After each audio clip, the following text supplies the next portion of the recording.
जय माँ लक्ष्मी भक्तों। आज का वीडियो में मैं आपको एक ज्ञानवर्धक जानकारी से रूबरू कराऊंगा। दोस्तों, क्या आप जानते हैं कि हर साल अरब कंट्री हज के जरिए $8 मिलियन का बिजनेस करता है और उम्रा से तकरीबन $4 मिलियन का। क्या आप यह भी जानते हैं कि तकरीबन 1400 साल पहले इस काबा में 360 देवी देवताओं की इबादत की जाती थी और उस वक्त एक नहीं बल्कि इस तरह के कई काबा हुआ करते थे जिसका जिक्र खुद इस्लाम हदीस में देखने को मिलता है। और क्या आप यह भी जानते हैं कि हर साल हजारों लाखों मुसलमान इस्लाम को त्याग कर रहे हैं और खुद को एक्स मुस्लिम बताकर इस्लाम की प्रैक्टिस को फरेब यानी झूठा बता रहे हैं। तो आखिर क्या है हज का वह काला सच जिसे अब तक पूरी दुनिया से छुपाया गया? क्या वाकई में जन्नत से खुदा ने इस महजब के लिए कोई फरिश्ता भेजा था, या इस्लाम महज बेगुनाहों की कत्ल गाह? और आखिर इस्लाम में जानवरों के साथ संभोग करना क्यों जायज़ ठहराया गया है? क्या वाकई इस्लाम और उसकी प्रैक्टिस 1400 साल पहले के अरबी कल्चर से कॉपी किया गया है? अगर आप भी महजब इस्लाम की हज और काबा से जुड़ी असली सच्चाई नहीं जानते तो यह वीडियो आज आप देख लीजिए, क्योंकि इस वीडियो में मैं हज और काबा से जुड़े उस सच्चाई को आपके सामने पेश करूंगा जिसे आज तक हम सबसे छुपाया गया है और जन्नत के नाम पर इस्लाम को सिर्फ कमाई का जरिया बनाया गया। तो दोस्तों, हज की असली सच्चाई जानने के लिए बस वीडियो के आखिरी तक बने रहिए। इसके अलावा हम आपको यह भी बताऊंगा कि कैसे दिन इस्लाम सिर्फ एक सस्पेक्सी कलर का कॉपी किया हुआ महजब है। तो चलिए वीडियो शुरू करते हैं। वीडियो में आगे बढ़ने से पहले अगर आप एक सच्चे हिंदू हैं तो सब्सक्राइब करें हमारे यूट्यूब चैनल को और बेल नोटिफिकेशन को दबा दें ताकि कोई भी वीडियो मिस ना हो। तो दोस्तों, हर साल हज यात्रा के लिए 2 मिलियन के आसपास लोग सऊदी अरब जाते हैं, जिसमें से 1.5 से 2 लाख मुस्लिम भारत से भी शहादत करते हैं। लेकिन क्या आपने कभी सोचा है कि आखिर लोग वहां जाकर क्या क्या करते हैं और यह हज यात्रा कितनी परेशानी और मुश्किल से भरी होती है? वहीं इस काले कपड़े से ढके बॉक्स यानी कि काबा के चारों ओर मुस्लिम 7 फेरे क्यों लगाते हैं? वहीं फेरे लगाने के बाद इस काले पत्थर यानी ब्लैक स्टोन को लोग क्यों चुनते हैं? क्या वाकई इसे इब्राहिम जन्नत से यहाँ लेकर आए थे, या महज आस्था के नाम पर लोगों को बेवकूफ़ बनाने का जरिया है? दोस्तों, आखिर यह हज है क्या और इसके लिए मुस्लिम क्या क्या प्रैक्टिस अपनाते हैं?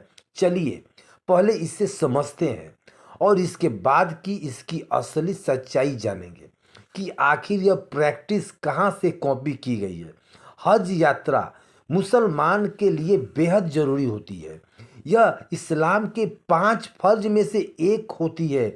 इस्लाम के 5 फर्ज कलमा, नमाज, रोज़ा और ज़कात। वहीं इसके अलावा इस्लाम का आखिरी और 5वां फर्ज है हज। हज एक अरबी शब्द है। इसे आसान भाषा में समझें तो इसका मतलब होता है किसी जगह के लिए निकलने का इरादा करना।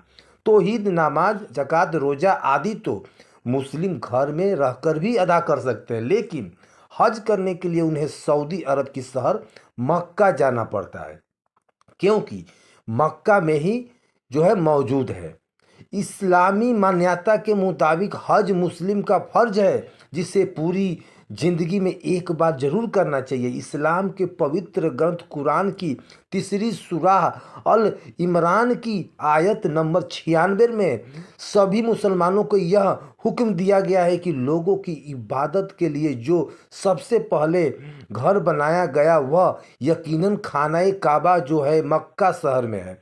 साथ ही इसी सूरह की आयत नंबर 97 में सभी मुसलमानों को यह हुक्म दिया गया जो लोग हज करने के काबिल हैं वह मक्का पहुंचकर जरूर हज करें।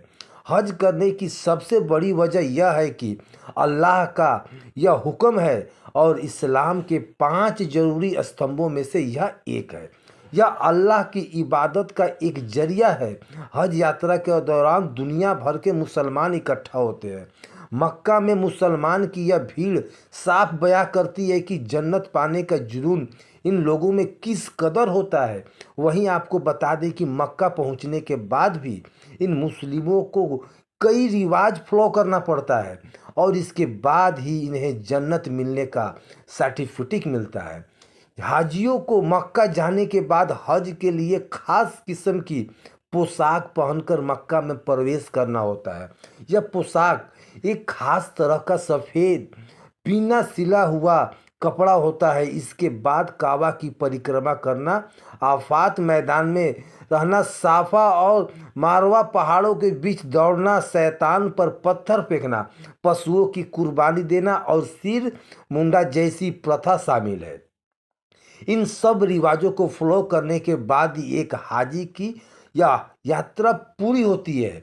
और मुसलमानों की एक और इम्पैक्ट प्रैक्टिस है जो वह यह है कि हज के दौरान काबा की परिक्रमा के बाद काबा में मौजूद इस काले पत्थर को चूमना, इसे मुस्लिम लोग जन्नत से भेजा गया खुदा का एक तोहफा भी समझते हैं और मुस्लिम इस पत्थर को किस करने यानी खुदा का शुक्रिया अदा करते हैं। हालांकि कुरान में इस पत्थर का कोई जिक्र नहीं है, लेकिन हदीस में इसका जिक्र बेशक मिलता है। इस्लाम को मानने वाले कुरान के बाद हदीस पर यकीनन करते हैं। हदीस में इस पवित्र काले पत्थर का जिक्र किया गया है और इसके महत्व को बताया गया। कई हदीस में इस पत्थर को जीवित बताया गया। इसके अनुसार पैगंबर इस पत्थर को खुदा का दायां हाथ मानते थे और इसे जीवित समझते थे। इसे चूम कर वह खुदा का शुक्रिया अदा करते थे। पैगंबर ने इस पत्थर को चूमा था, इसलिए परंपरा बन गई कि हाजी वे इसे चूमेंगे। लेकिन अब बड़ी संख्या में हाजी आने लगे थे, इसलिए हर किसी के लिए यह चूमना मुमकिन नहीं है, संभव है रह गया। इसलिए हाजी अब इस पत्थर के ओर मुंह करके दुआएं मांगते हैं और इस तरह यह सभी परंपराएं इस्लाम में फ्लो की जाती है। लेकिन अगर आपसे कहा जाए कि यह रिवाज किसी कल्चर से कॉपी किया गया है तो आपका क्या रिएक्शन होगा? लेकिन यह एक सच है और यह सच को हर एक एक्स मुस्लिम मानता है। वहीं अगर रिलीजन को लोग भी इस्लाम को महज का कॉपी समझते हैं, अरब की वर्षों पुरानी संस्कृति का जो कई फैक्ट्स और एविडेंस थ्रू सच साबित हो चुकी है। आपकी जानकारी के लिए बता दें कि ऐसे कई मुस्लिम लोग हैं जो ओपनली इस्लाम के इन सभी प्रैक्टिस को झूठा और बेबुनियाद ठहरा चुके हैं और यह लोग अब खुद को एक्स मुस्लिम कहकर बुलाते हैं। दरअसल ये लोग कहते हैं कि इस्लाम पूरी तरह से कॉपी किया गया मजहब है, जिसे उस वक्त के अरबी कल्चर और बुद्ध परिचयों के कॉपी किया गया, जिसके एडवाइस एकदम सच है और बुनियादी भी लगते हैं। आपकी जानकारी के लिए बता दें कि इस काबा में पहले 360 देवी देवताओं की मूर्तियां थी, जिसकी अरब के लोग पूजा करते थे। लेकिन पैगंबर मोहम्मद ने जब इस्लाम महज को अपनाया बनाया तो उन्होंने इन सभी मूर्तियों को तबाह कर दिया और उसके स्थान पर इस काले पत्थर से ढके बॉक्स को बना दिया, जिसका मुस्लिम लोग आज तवाफ यानी कि परिक्रमा करते हैं। हालांकि यह सच है कि पहले अरब के लोग अपनी देवी देवताओं की पूजा करने के लिए परिक्रमा करते थे, जिसे बाद में पैगंबर मोहम्मद ने इस्लाम की एक प्रैक्टिस बनाया। इसके अलावा अगर काबा की बात की जाए तो उसकी कहानी भी एकदम झूठी साबित होती है। दरअसल कुरान में कहा गया है कि काबा इंसानों की पहली इबादत गाह है, जिसे बाद में इब्राहिम ने दोबारा से मॉडिफाई किया। लेकिन दरअसल इब्राहिम का तो कहीं इतिहास किताब में जिक्र ही नहीं है और ना ही इसका कोई आर्कियोलॉजिकल एडवाइजर मौजूद है। बस यह बाइबल का एक फिक्सिंग कैरेक्टर है अलग, जो असल में इसे अब कबीलों के मॉडिफाई किया गया। इस्लाम से पहले अरब में जो राज किया करते थे और इन्हें ही काले रंग के काबा को अपनी पूजा के लिए बनाया, और बाद में मोहम्मद साहब देसी कबीले के ताल्लुक़ रखते थे और उनके दादा इनकी देखभाल किया करते थे। इसके बाद 620 ईस्वी में इस्लाम की असली कहानी की शुरुआत होती है, जब पैगंबर मोहम्मद और उनकी प्रैक्टिस का कबीलों द्वारा विरोध किया गया, जिसके कारण वह मक्का छोड़कर मदीना गए। इसके बाद मोहम्मद ने मदीना में अपने इस्लामी सोच का प्रसार किया और लोगों को बड़ी तादाद में जोड़ा। इसके बाद 630 ईस्वी में मोहम्मद फिर से मक्का चले आए और उन्होंने मक्का के कबीलों के 300 से भी ज़्यादा मूर्तियों को तोड़ दिया और जबरन अपने इस्लामी प्रैक्टिस को कबीलों से तलवार की नोक पर फ्लो करवाया और इस तरह इस्लाम की शुरुआत हुई। हालांकि इसके बाद से ना तो किसी नबी का किताब में इब्राहिम का जिक्र मिलता है और ना ही इस कावा को किसी इब्राहिम द्वारा मॉडिफाई करने का। दरअसल उसे समय कबीले इस तरह के काबा पूजा करते थे, तो बनाते भी थे और फिर इसमें मूर्तियों को रखकर उसकी पूजा किया करते थे। यही काबा का असली इतिहास है और बाद में मोहम्मद ने जबरन इन कबीलों को इस्लामी प्रैक्टिस अपने जो है नोक पर, जिसके बाद में अरब के इस्लाम का उदय हुआ, जो आज लगभग पूरी दुनिया में फैल चुका है। वही रही बात इस्लाम के बाकी परंपराओं और रिवाज की, तो यह भी अरब के कबीलों के रहन सहन और उनके कल्चर का परिणाम है। जैसे इस्लाम में बेगुनाह जानवर की कुर्बानी का बहुत बड़ा रिवाज है, जिसे हर मुस्लिम फॉलो करता है, लेकिन यह परंपरा भी अरब का कबीलों का ही देन है। मसलन अरब एक रेगिस्तान इलाका है, वहाँ पेड़ पौधे बेहद कम पाए जाते हैं, अधिकांश इलाका रेगिस्तान ही है, जिस वजह से उस वक्त कबीले अपने भोजन के लिए जानवरों के मांस पर डिपेंड थे। इसके अलावा वह अपनी देवी देवताओं के लिए जानवरों को बलि देते थे ताकि उनके देवी देवता उनसे खुश हो जाए।